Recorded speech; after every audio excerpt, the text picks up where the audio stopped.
परम पूज्य आचार्य श्री विद्यासागर जी महाराज की, परम पूज्य गुरु आचार्य श्री उल्लास सागर जी महाराज की, परम पूज्य मुनिवर श्री उपशांत सागर जी महाराज की। धर्म प्रिय बंधु, मुनिराज का पड़वाहन नवदा भक्ति से होता है और नवदा भक्ति में तीसरी भक्ति है पाद प्रक्षालन की। मुनिराज को आपने उच्चासन दिया, उच्चासन पर विराजमान करने के लिए निवेदन किया। महाराज उच्चासन पर विराजमान हो गए। उसके बाद विनय के साथ, भक्ति के साथ महाराज का पाद प्रक्षाल करना चाहिए। एक थाली में और एक कलश में शुद्ध प्राशुक जल लेकर मुनिराज के चरणों का पाद प्रक्षाल होता है। मुनिराज का शुद्ध जल से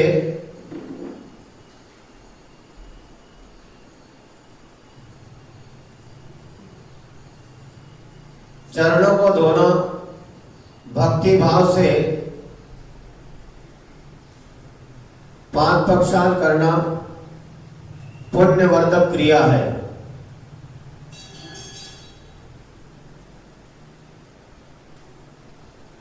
पाद प्रक्षाल होने के बाद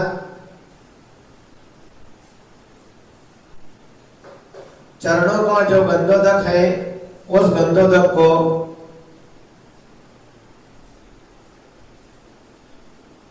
श्रावक श्राविका आहार देने वाले सभी अपने माथे पर लगाते हैं और लगाना भी चाहिए। पात्र को आपने उच्च आसन पर विराजमान करके एक थाली में प्राशुक जल से उनके चरणों को धोया और उस चरणोदक को विनय के साथ अपने मस्तक पर धारण किया। तो ये पाद प्रक्षालन की भक्ति है। और पाद प्रक्षाल करने के बाद कुछ लोग इतने व्यस्त हो जाते हैं, कुछ लोग जानबूझ के व्यस्त हो जाते हैं। चरणों का प्रक्षाल तो कर लिया, लेकिन अपने आप को अनेकों कामों में इधर उधर व्यस्त कर लेते हैं कि देखो हम कितने व्यस्त हैं। हम भूले नहीं हम गंधोदक लेना, चरणों तक गंधोदक लेना। उनसे कहना पड़ता है कि गंधोदक ले लो, चरणोदक ले लो, इशारा करना होता है। हाँ हाँ ले रहे। अब कुछ लोग कहेंगे हाँ हाँ ले लिया। अब कुछ लोग क्या करते हैं, हाँ हाँ दिखाओ थाली दिखाओ इधर। तो थाली में जो चरणोदक है उसमें अपनी उंगलियां नहीं डुबाते हैं। उस थाली के किनार के ऊपर ऐसा हाथ लगाया और ऐसा करते हैं। ये सब देखने में आता है, तो ये भक्ति नहीं होती है। चरणोदक गंधोदक तो जो थाली में है वो लेकर अपने माथे पर लगाना चाहिए। लेकिन कुछ लोग ऐसे करते हैं, हाँ हाँ लगा रहे। और कुछ लोग तो बहुत कलाकार होते हैं कि चरणोदक में भी महाराज के डर से उस गंधोदक में अपनी उंगलियां डुबा भी देते हैं और जब लगाते हैं तो मुंह फेर लेते हैं और ऐसा जैसे पसीना पोंछ रहे, लगा तो लिया। ये सब चालाकी सब देखने में आती है, तो ये भक्ति नहीं कहलाती है। गंधोदक अवश्य लगाना चाहिए। यदि 5 प्रक्षालन भक्ति कम हो गई तो 9 भक्ति बची नहीं, 8 ही भक्ति बची, 1 भक्ति कम हो गई तो महाराज आहार नहीं लेते, महाराज देखते रहते हैं। तो चरणोदक अवश्य अपने माथे पर लगाना चाहिए।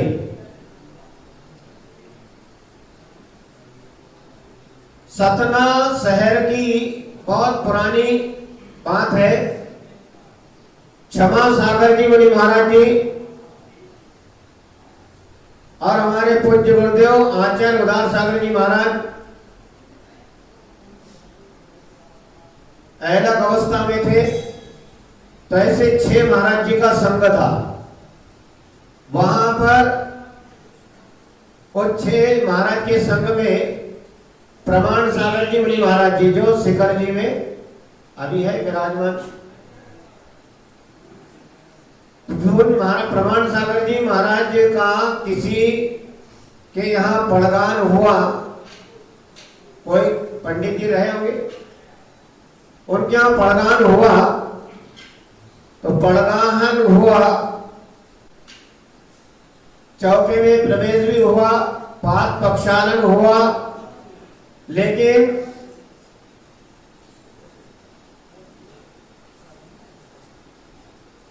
एक व्यक्ति ने जो घर का मुखिया था उसने गंधोदक माथे पर नहीं लगाया, तो महाराज उठकर दूसरे चौकी में चले गए।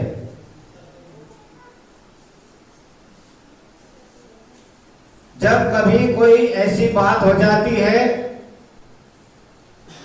तो बहुत सारे लोग फिर महाराज से प्रश्न करते, क्यों महाराज ऐसा क्यों हुआ, आज क्या हो गया था आपको क्या हुआ है, आपकी क्या विधि थी, क्या हो गया। जिनको कुछ नहीं समझता वो भी फिर महाराज से प्रश्न करते हैं। तो महाराज जी से पूछा कि आप हमारे चौके से क्यों लौट गए, तो महाराज ने कहा कि भैया आपने गंधोदक नहीं लिया इसलिए हम लौट गए। तो फिर कहने लगे कि महाराज आपने तो कहा ही नहीं कि गंधोदक ले लो। अब बताओ महाराज काय गिलाने के हैं, अब तो कहना पड़ता है कि गंधोदक ले लो, इशारा करते तब हाँ ले रहे। अब महाराज जी ने वो पूछने लगे कि आपने तो कहा ही नहीं गंधोदक लेने का, इसलिए हम लौट गए। अब ये बात आचार्य श्री के पास पहुंची, तो आचार्य श्री ने दूसरे दिन पूरे संघ के साधुओं के लिए कह दिया कि कोई भी अपने कमंडल में जल नहीं ले जाएगा।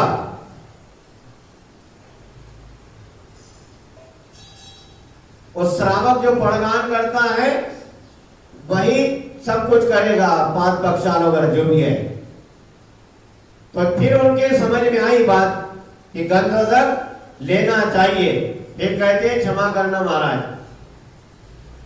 तो माथे पर गंधोदक अवश्य लगाना चाहिए।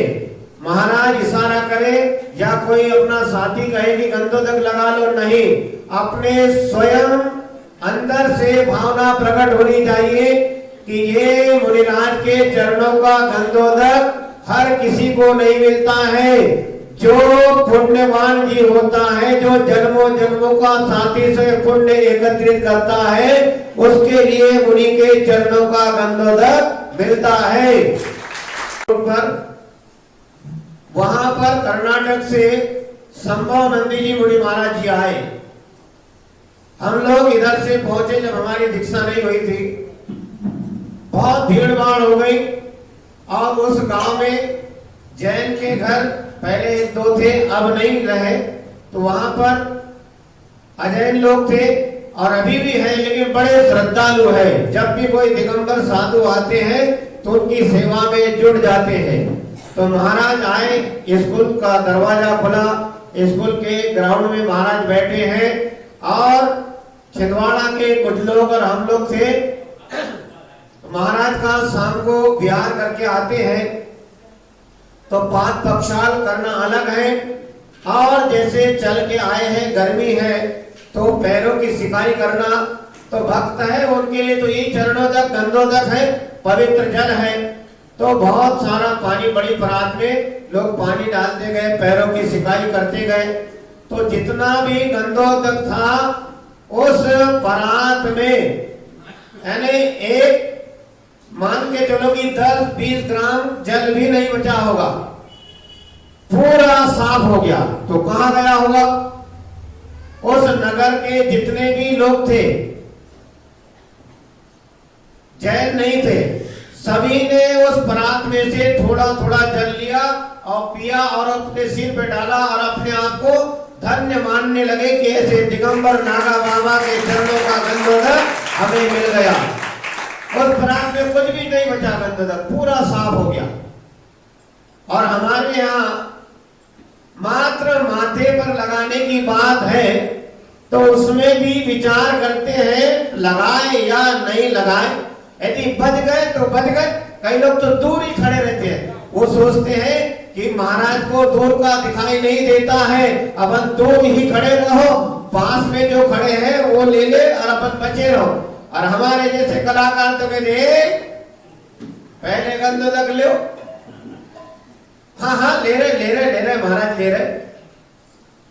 तो गंधोदक माथे पर अवश्य लगाना चाहिए।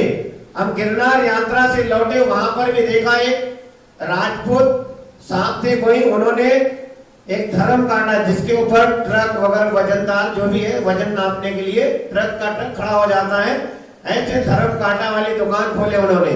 तो जैसे उनको पता चला कि महाराज आ रहे इधर से, उन्होंने एक गुंडी भर के जल और बड़ी परात और चंदन घिस के रखा था, चंदन घिस के रखा है और बड़ी गुंडी में पानी रखा और बड़ी परात पानी गर्म करके, पता नहीं उनको कैसे पता कर लिया होगा उन्होंने कि प्राशुक जल चाहिए, गर्म चाहिए, और चंदन भी घिस के कटोरी में रख लिया। और जैसे ही महाराज आए तो उन्होंने लोट पोट होके साष्टांग प्रणाम किया, बोले बाबा जी आपके आशीर्वाद से हमारे ये धर्म काटा प्रारंभ होने जा रहा है। देखो कितने गजब की बात है। अब महाराज को आशीर्वाद देने आए थे, लेकिन भक्ति प्रेषित करना है तो कहते आपके भक्ति से, आपके आशीर्वाद से ये धर्म काटा वाली ये दुकान खोले हैं, आपके आशीर्वाद से अच्छी चलना चाहिए, आइए बाबा जी आइए आइए करके अंदर लेके गए। तो दिगंबर साधु है, वो ये नहीं देखता है कि ये कोई जैन है, ये कोई अजैन है, वो तो दिगंबर साधु भक्ति देखता है और पहुंच जाते हैं। और उन्होंने वहीं पर एक आसन लगाया, पाटा बिछाया, महाराज को बिठाया और बड़ी सी परात लाई। महाराज को, महाराज से कहते महाराज आपके चरण इस पे रख दो, हम आपके चरणों को धोना चाहते हैं। उन्होंने जितने भी लोग थे सभी ने हमारे गुरुदेव आचार्य उदार सागर जी के 5 प्रक्षाल किए और जितना गंधोदक निकला था पूरा गंधोदक माथे पर लगाया, सिर पे लगाया और सब पी गए। कितनी बड़ी श्रद्धा है। और हम लोग क्या करते हैं? हम नौदा भक्ति करते हैं, हम जैन है, क्या बात कर रहे हैं महाराज, रोज आहार देते हैं, बहुत अच्छी बात है, लेकिन अहंकार करने की आवश्यकता नहीं है। कोई भी नव भक्ति है, नव भक्ति में एक भी भक्ति में छल कपट मायाचारी नहीं होना चाहिए। यदि ऐसा करते हैं तो उसका हमें लाभ बिल्कुल भी मिलने वाला नहीं है। नवदा भक्ति यानी नवदा भक्ति, नवदा भक्ति यदि होती है तो ही महाराज आहार लेते हैं, और भक्ति में यदि कमी है तो महाराज लौट जाते हैं। उनके पास में विकल्प रहते, यहाँ नहीं तो और कहीं, तुम नहीं तो वो नहीं तो और कोई भी, और कोई नहीं तो यदि आहार कराना है, जैसे चंद्रगुप्त महाराज जैसे उनको स्वर्ग के देवताओं ने आकर चौका लगा दिया, आहार करा दिए। तो इस नवदा भक्ति में 5 प्रक्षालन में 5 प्रक्षालन करने के बाद माथे पर गंधोदक लगाना अनिवार्य है। और जब 5 प्रक्षाल करते हैं तो 5 प्रक्षाल के लिए चौके में 1 लीटर 1.5 लीटर का जग पूरा भरकर पाक बख्शाल नहीं करना चाहिए। एक छोटा कलश हो उससे करना चाहिए। अब एक पूरे जग भर के आपने पानी लाए और 25-50 ग्राम चरणों पर जल डाला, और डाले भी कैसे? कुछ महाराज के 2 चरण ऐसे हैं तो दोनों चरणों के बीच में डालते, पता नहीं क्या विचार है, दोनों चरणों के बीच में डालेंगे। और कुछ भक्त ऐसे होते हैं कि जो डालना शुरू किए, नमो रंतानम पाद बख्शाल करो मी, कौन सा गाना गाते रहते पता नहीं। अब तो एक ही चरण धुला के दूसरा भी तो धुलाओ, तो एक ही चरण पे जल डालते रहते, तो दूसरे चरण पर भी तो डालो। तो डालने के बाद हमारा कहने का मतलब है जल आप उतना ही दीजिए, पूरा डाल दीजिए। अब पूरा जग आपने डाला नहीं और चरणों पे डाला, और वही जग आप महाराज जब खड़े हुए आहार के लिए तो वही जल महाराज को अंजलि में चढ़ा दिया, तो ये गलत हो जाता है। इसीलिए उतना ही जल लीजिए, गिलास हो, लोटा हो या कलश हो, थोड़े जल से 5 बख्शाल करना चाहिए। क्योंकि बचा जल जग भर लिया आपने, जग भर के, तो बचे जल का क्या करोगे? तो हम जैसे महाराज बोलते हैं अब तुम उधर दूर उधर रख दो, हाँ रख रहे, ऐसे आज्ञाकारी बन जाते हैं, हाँ रख रहे। और दूसरा आया वही जग उठाया, ले महाराज क्या होगा, हाँ हमसे नहीं लेने हैं। अरे तुमसे और हमसे तो ये कोई बात नहीं है, तुम तो जग उधर रखो, दूसरा लाओ। तो ऐसी स्थिति बनती है। तो कुछ टोटल मिला के सबसे बढ़िया बात है कि हमें हर भक्ति में विवेक पूर्वक क्रिया करना है। फिर 5 बख्शाल की बात है कि प्रासुक जल से मुनिराज के चरणों का गंधोदक भी लगाना है। 5 बख्शाल किया तो गंधोदक लगाएंगे, तो ये 5 बख्शालन नाम की भक्ति है। इसके बाद अर्चन भक्ति यानी पूजन, मुनिराज का पूजन कीजिए। तो पूजन करने के लिए सबसे पहले भाई सुनो, क्या होगा?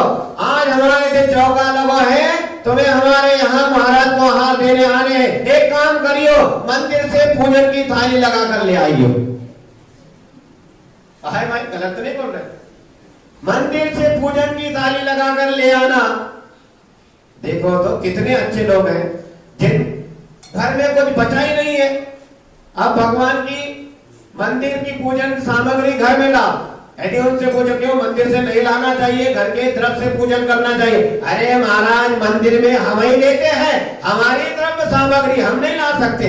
नहीं, क्या दिया हुआ दान वापस लोगे क्या? घर के डब्बे खाली हो गए? नहीं, मंदिर की सामग्री नहीं लाना चाहिए। कोई बात नहीं, मंदिर के बर्तन ले आओ, तो तुम्हारे बर्तन की कमी है, मंदिर के बर्तन भी नहीं लाना, मंदिर की सामग्री भी नहीं लाना। अपने घर में पूजन के बर्तन अलग से होना चाहिए। साधु के आहार कराना है तो पूजन सामग्री अपने घर की और बर्तन भी अपने घर के होना चाहिए, तो ही उसका हमें फल मिलता है।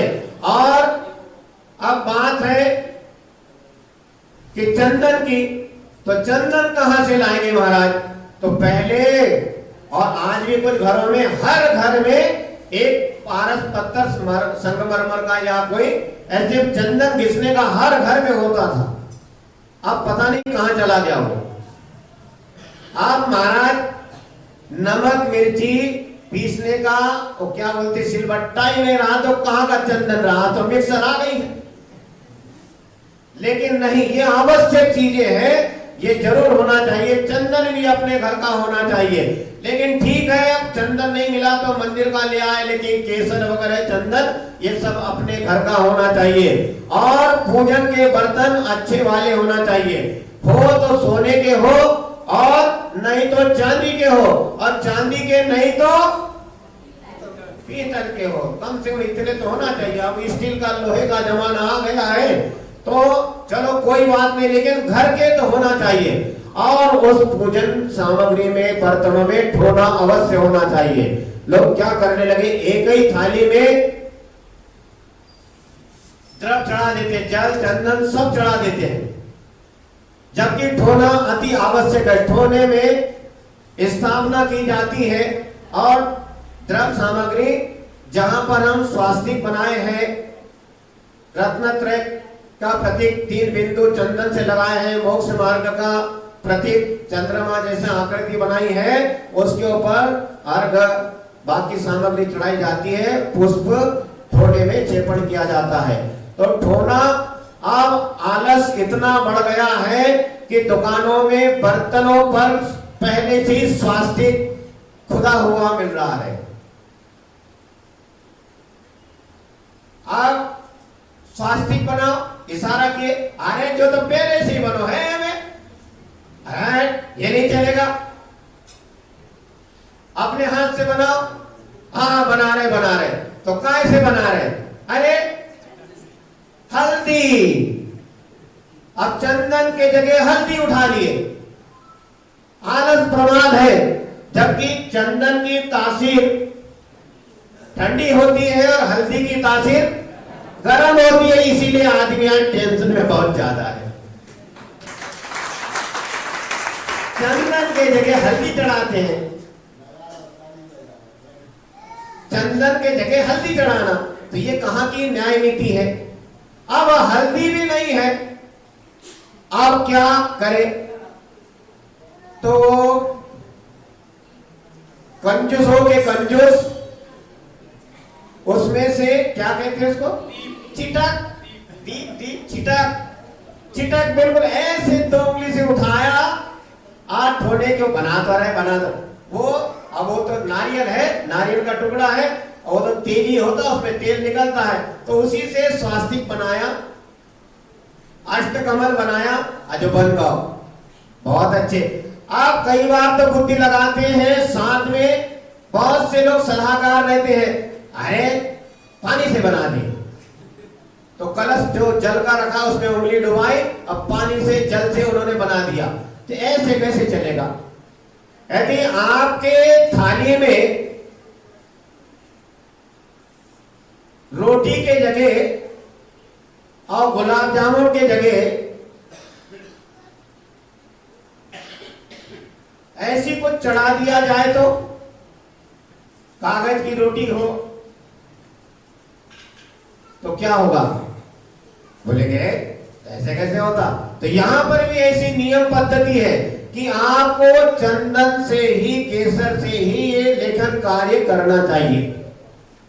इसमें आलस और प्रमाद नहीं करना चाहिए, हल्दी का बिल्कुल भी उपयोग नहीं करना चाहिए। और पूजन सामग्री जो तैयार की जाती है शुद्ध प्राशुक जल से ही करना चाहिए। और आजकल थोड़ा स्टैंडर्ड बढ़ गया है, भक्ति कुछ ज्यादा ही बढ़ गई है। हर जगह की बात देख लो, कहीं ना कहीं मिल ही जाएंगे, ज्यादा डेकोरेशन, दिखावा कैसे हो गया है। चावल की कटोरी और चिटक की कटोरी, सब द्रव्य अलग अलग 8 कटोरी, तो उसमें पुष्प रंगाए जाते रंग से, हरे हरे पीले पीले कलर से, तो ये गलत है। चावल को रंगा जाएगा, पुष्प बनाया जाएगा, तो केसर चंदन से ही होगा, और पुष्प होना चाहिए, ठीक है, लेकिन पद्धति है कि केसर से रंगे हुए भी पुष्प पूजा में चलते हैं, तो केसर से रंगाना चाहिए या चंदन से। लेकिन अच्छा, जो होली के दिन रंग लगते हैं, उन रंगों से चावल और पुष्प रंगीन बनाए जाते हैं, चिटक को भी रंगाया जाता है, तो ये पूजन सामग्री बिल्कुल भी नहीं चलती। और जैसे कुछ लोग एक काम एक भी करते हैं कि जैसे द्रव्य सामग्री है, तो द्रव्य सामग्री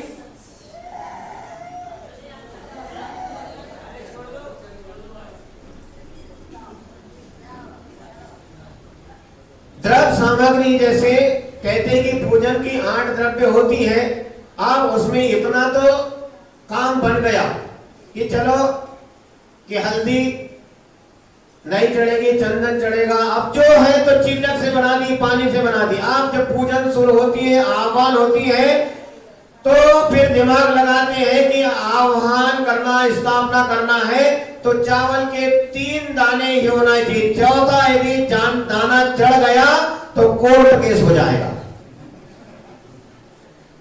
3 लौंग ही चढ़ेगी, चौथी नहीं चढ़ेगी। चौथी लौंग यदि चढ़ गई तो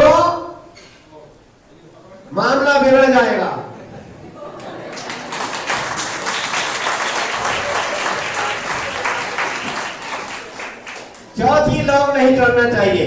लेकिन ऐसा नहीं, पुष्प है, पुष्प तो आप जितने चढ़ाओ उतने कम है, गिनती नहीं करना चाहिए 1 2 3 4 नहीं, 2 4 10 5 जितने हाथ में आते हैं तो अवश्य चढ़ाना चाहिए।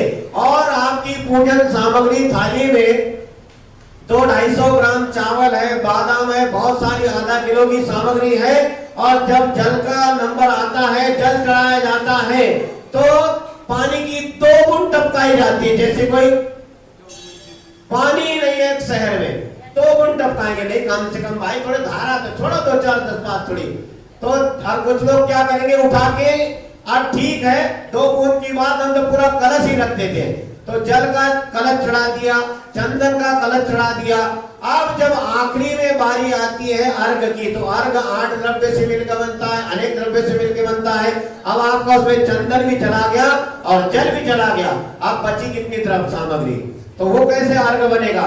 और जब आखिरी में जब आसिका लेने की बात आती है, आसिका लेने की बात आती है तो आप जल ही नहीं है, आप तो जो चढ़ा दो हमने, आप क्या करोगे, तो आप कोई बात नहीं, रहने दो, सब चलता है, ऐसे हाथ लगा लो, तो ऐसी पूजन नहीं होती है।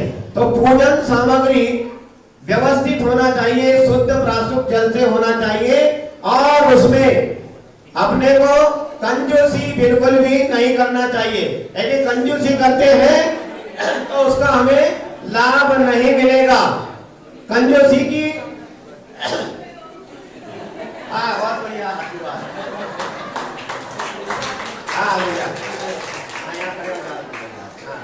और आपने एक एक दाना एक एक चिटक उठाकर एक बादाम चढ़ाई और आखिरी में पूरी थाली चढ़ा दी, तो वो भी कोई पद्धति नहीं है। पद्धति तो वही होना चाहिए, व्यवस्थित क्रम से पूजन होना चाहिए।